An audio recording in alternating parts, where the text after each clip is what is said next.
The Secret Diary of Cameron Baum. Sunday Cont. Can I help you? Sarah Connor's finger loosens on the trigger.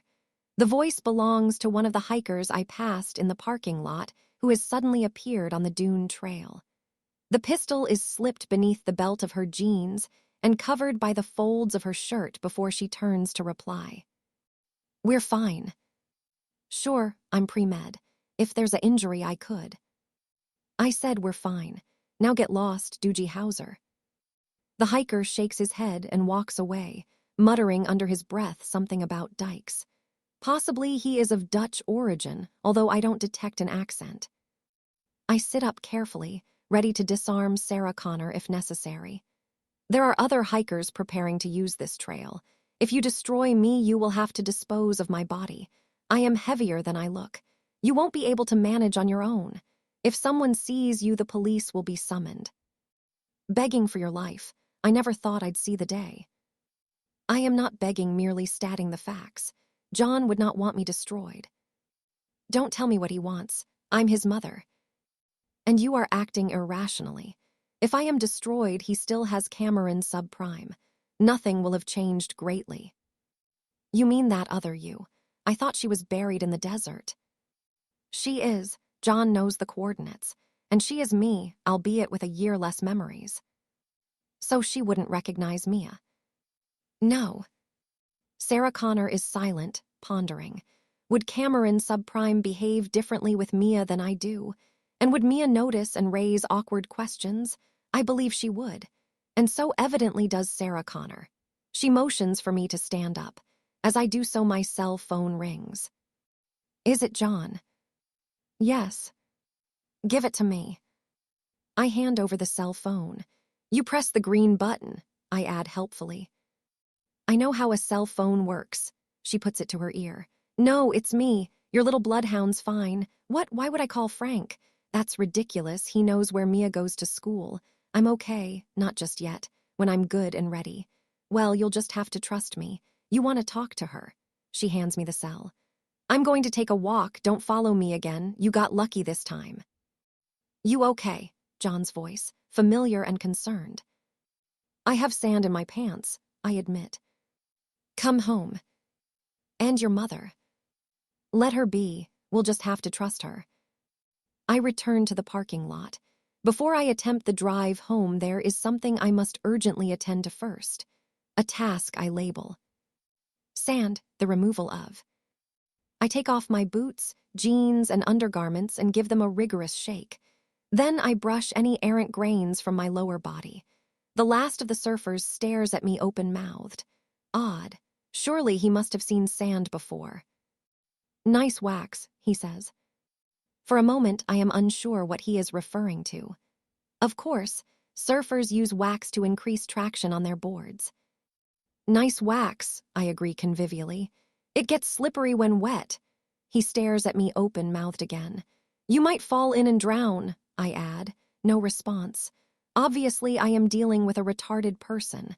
I reclothe myself and start the Cayenne. Honestly, you'd think such people would be supervised. The return journey takes longer. It is early evening and the people who spent the day at the beach are now heading home. Or trying to. Tomorrow is a work day, a school day. All lanes are clogged. Even Terminators are powerless in a traffic jam. I should have stolen a helicopter. I arrive back at the safe house, a 7.49, and park the Cayenne in precisely the same spot as I found it. Even the alignment is the same. Apart from the broken lock and the depleted gas, everything is as it was before. I find John in the living room. Mia is asleep on the sofa with Snowy curled at her feet, a white furry ball. I give a detailed report on the events of the day. John frowns when I tell about the ambush. You really think Mom would have pulled the trigger? Yes, the appearance of the hiker saved me. I believe his name is Doogie Howser. I should send him a thank you gift. I don't think that's necessary, John smirks. Man, we should have told her. I should have told her. I had no idea she'd take it so bad. He indicates his laptop on the coffee table. I've been doing some research. Turns out there's a medical procedure where the muscle can be replaced. All you need is a donor. I nod. I will go out tomorrow and find one. What? No. You can't just drag someone off the street. They use cadavers. People who have donated their organs in the event of their death. Sarah Connor doesn't return that evening. John calls her cell repeatedly without success. Mia is fretful and leaves half her supper uneaten. Snowy is permitted to finish it. His tail wags gratefully. At least someone is happy. Monday. John retires to bed at 2 a.m. His mother is still not home. I stand at the attic window and keep vigil. I am under strict orders not to venture out and find an organ donor. Bummer. Terminating someone always takes the edge off. The Suburban enters the street at 4:13 a.m. I watch Sarah Connor enter the house, listen to her footfall on the stairs and the sound of flowing water in the pipes as she takes a shower. I hear her bedroom door close and then silence. At 5:05, Mr. Tibbles lopes across the front yard. He pauses and looks up at my window, seeming to sense my presence. He has a small dead rodent in his mouth. I offer a small salute, one predator to another. Mr. Tibbles crosses to his own yard. I know from previous observation he will not eat his victim. It is a trophy kill. He will play with it to fill an idle moment before secretly burying it. Not for the first time it occurs to me that this cat would make a fine Terminator, although the name would have to go. Whoever heard of a Terminator named Mr. Tibbles? At 6:15 a.m., the paperboy weaves across the street on his bike, tossing rolled newspapers at the front doors. I hear a furled copy of the LA Times hit our own door, followed by the scrabble of Snowy's paws as he hastens to retrieve it. Snowy has learnt not to chase after the paperboy who carries a water pistol for just such an occurrence. Once was sufficient to deter him. He's a quick learner. At 6, Frank, our next-door neighbor whose Porsche Cayenne I stole to follow John's mother, emerges from his house looking businesslike in a suit with briefcase in hand. He spots the broken door immediately, opening and closing it several times as if not quite believing the evidence of his own eyes. He goes back inside the house and returns with his wife in tow. She is still in her nightdress and appears drowsy and not too pleased to be roused from bed. Frank demonstrates the broken door. Both seem puzzled by it as well they might. The broken lock suggests a robbery, yet nothing of value has been stolen, least of all the Cayenne itself. Neither think to glance next door or up at the girl regarding them from on high. The girl with the long brown hair. The girl with the butt that just won't stop. John wakes at 7:05. He notices me at the window and asks, "Is Mom home?" "Yes." He sits up and rubs his eyes. "Why didn't you wake me?" "You need your sleep." "I'm 19, not 9 years old." He begins to pull on clothes without bothering to shower. "Did you talk to her?" "Not since yesterday." "Probably for the best. Stay here. I'll go and see what mood she's in." He's gone for 20 minutes. Nothing of interest happens in the street below, unless you count Snowy doing his business against a telephone pole. John re-enters the room. "How is your mother?" I ask. "Calmer, and you're never gonna be her favorite person, but we knew that already." "She hates me." "Since when has that bothered you?" "Since never."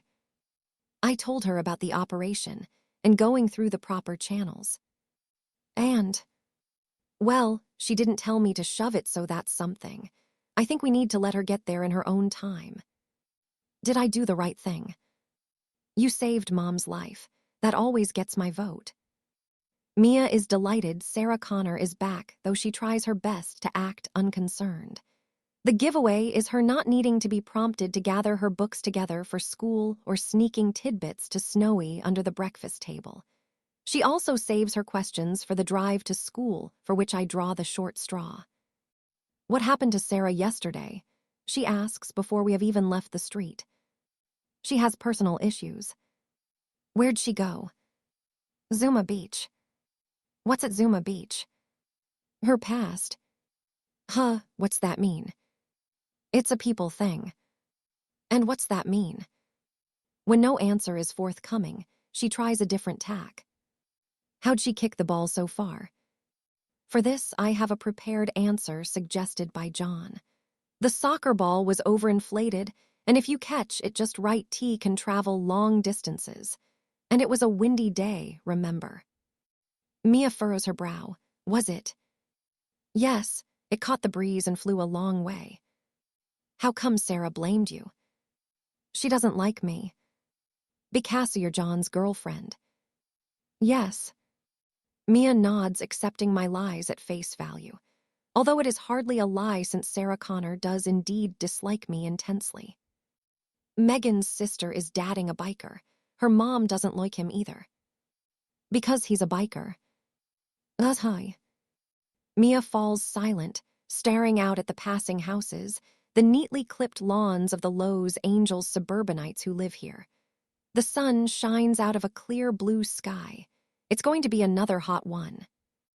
How come you never eat anything? The question catches me by surprise, but I recover well. I eat an early breakfast and a late supper when you're asleep. It's my special diet. No, you don't. I asked Snowy to check up on you, and he says you never eat anything. I turn round and regard Snowy seated in back. He squirms and looks suitably abashed at being caught spying. I told Megan about you, and she says it sounds like you're fasting. It's a religious thing. Are you religious? No. Then why do you fast? Do you think I would look this smoking hot if I ate like a pig? I guess not, Mia giggles. She seems mollified by this reply. Thank you, the bold and the beautiful. Where would I be without daytime TV? Mia gazes down at her chest, plucking the loose material of her blouse with her fingers. I wish my boobies would hurry up and grow.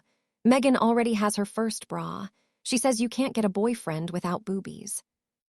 Do not despair. I have seen a photograph of your mother. You have haughty genes, I reassure her. You will not want for male suitors, or female if that is your bent. Other girls, oh gross. There are worse fates than to be desired.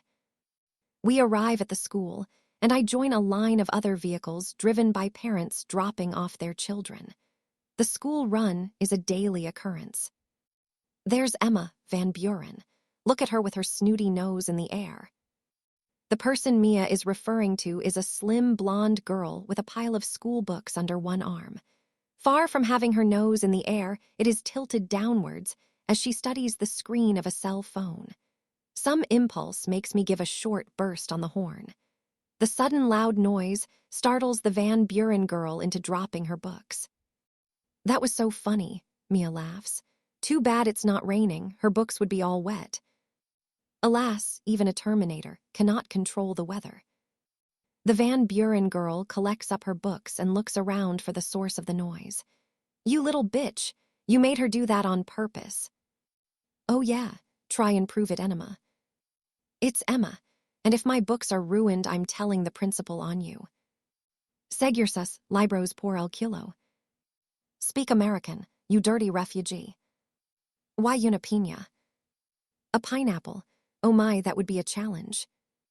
I wait until all the other vehicles have departed and the children gone inside for their lessons before reaching behind and grabbing Snowy by the collar. I hoist him in the air until he is suspended just inches from my face. Spying on me is unacceptable. Do not forget who I am or what I can do. I drop him on the passenger seat. He curls up with his back to me. Have I just lost a friend? No matter. It had to be said. In the future, betrayal is punishable by death. He is getting off lightly. Thursday. Daniel Lieberman is blowing me off. Twice now I have called him to arrange another weapons lesson in the desert, and twice he has blown me off. I can't today. I gotta pull a day's shift at the video store. You're lying. I'm not lying. Another lie. A sigh. You can tell, can't you? Some kind of fruity Terminator juju. I agree, it's some kind of fruity Terminator juju, adding, today I will teach you how to use an AK-47. Yeah, it's hard for me to be with you when I can't, be with you. But you will be with me, in the desert, shooting AK-47s. Another sigh. I suppose it's better than nothing. You want me to pick you up. Not necessary. I have the Suburban. Mia is staying late at school to try out for the soccer team. She wants to be a goalie like me. You were a goalkeeper. The best. I won a medal. Just when I thought you had no more surprises, Daniel laughs. You doubt me. Not the least. In fact, I'm picturing you wearing soccer shorts right now. I might have to take a cold shower. Don't take too long. I will be there in 20 minutes. Daniel is waiting outside his apartment block. He opens the Suburban's passenger door only to recoil in alarm. Geez, it's like a furnace in here. Did the AC break? It's not switched on. You can't feel the heat, can you? I can detect the heat. It is presently 106 degrees. Fahrenheit, I add helpfully. Daniel gets in and turns the AC on. My sensors register the swift drop in temperature. That's more like it, he sighs with pleasure. I prefer not to have my blood boil in my veins. Blood will not boil at 106 degrees, I point out. Skynet conducts experiments and the boiling point of human blood. Stop, I don't want to hear that. Odd. I find such information invaluable, especially when I have a flamethrower to hand, which isn't as often as I'd like. How was your shower? I inquire. My what? You stated your intention to take a cold shower before meeting. Oh, that was, a joke. I wasn't. I mean, I didn't have to. His face reddens and doesn't continue. I decide not to pursue the subject. So, how have you been? He asks. 5 by 5, you. Not so bad. We lost another guy at work last week. He went missing. He got fired. Let go. Downsizing is the polite term. Business is lousy. No one wants to get off their lazy asses and visit a video store, not when they can stream whatever they want online. Bummer. Yeah, so what do you guys do for money? I play poker. In Vegas. Online. I explain about the software program I developed that allows me to see my opponent's cards. Isn't that cheating? There is nothing in the rules that prevents me optimizing my chances of winning. Only because no one imagined that could be done. How much do you win? John restricts me to $3,000 a week. He says any more might attract unwanted attention. $3,000 a week. I've got to bust my chump for a fraction of that. I could give you a copy of the software if you wish. Yeah, that'd be great. Of course, I will have to clear it with John first. Daniel's face falls. Goodbye, easy money. No way that dude's gonna let it happen. You might be surprised. And pigs might fly. I concede porcine aeroplanes are unlikely. We drive on. The city recedes behind us, the suburbs thin, and the land begins to appear in its raw form, largely unaffected by man's presence. Daniel shifts sideways in his seat, staring at me, a slight smile on his face. Are those new boots? He inquires. No. New jeans. No. New top. No. You're even more difficult to talk to than a real girl, he laughs. Is your hair real? Of course. Does it grow? Yes. How about the rest of it, if you know what I mean? I do. Hair removal is a constant chore, I confess ruefully. Why program it in the first place? It is important to appear as realistic as possible, for infiltration purposes. Yeah, I guess so. Are you based on a real person? Yes, a resistance soldier named Allison Young. What happened to her? Do you really want to know?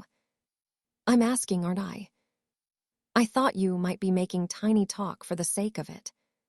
Small talk, you mean? It's a fundamental need. Humans have to fill silences. A little, maybe, but I'm interested in this stuff. I'm interested in you. Very well. Allison Young was captured, tortured, interrogated, and killed. In that order. Ouch. She said more than ouch. There was a great deal of screaming. You were there. I was doing the torturing and the killing. Daniel swallows hard and looks away, suddenly preferring the passing landscape to me. I can't say I blame him. His clumsy attempt at small talk has yielded more than he envisaged. Too much information, as the expression goes. We drive several miles in silence. Then Daniel says, "A guy I work with at the video store suggested we ask the boss for dental and maybe start a pension scheme. It was all I could do not to say, forget it, man. In a few years, this place will be rubble. Dental's good. You should not let the opportunity slip. Even if we're all blown to hell in a few years. We may yet find a way to prevent Judgment Day. I don't want to speak out of turn or anything, but it seems to me nothing much is happening in that direction. There you all are, living in a nice house with a pool. The little girl's trying out for soccer league. The dog gets his daily walk. Sarah has her jogging. John gets to snuggle up with you. All very nice and cozy, and yet, how's all that gonna stop Judgment Day? There are things happening you are unaware of. What things? Things.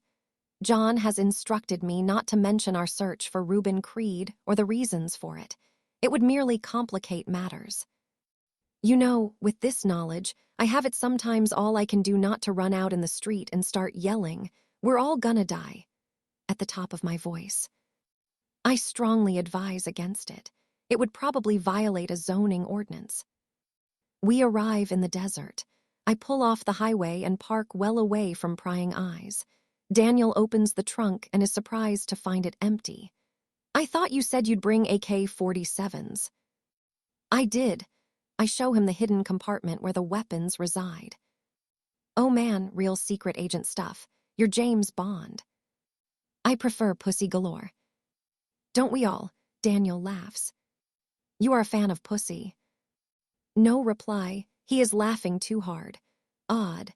The Bond movies aren't comedies. I will have to ask John if he finds pussy amusing.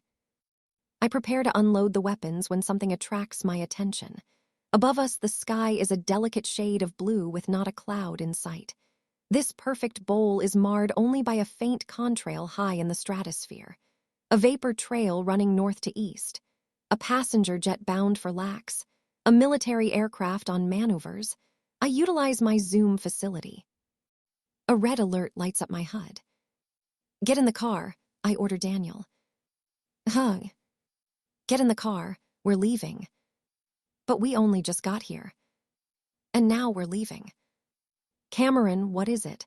I saw you staring up at the sky. What did you see?" I turn to face him before replying. "Hunter-killer.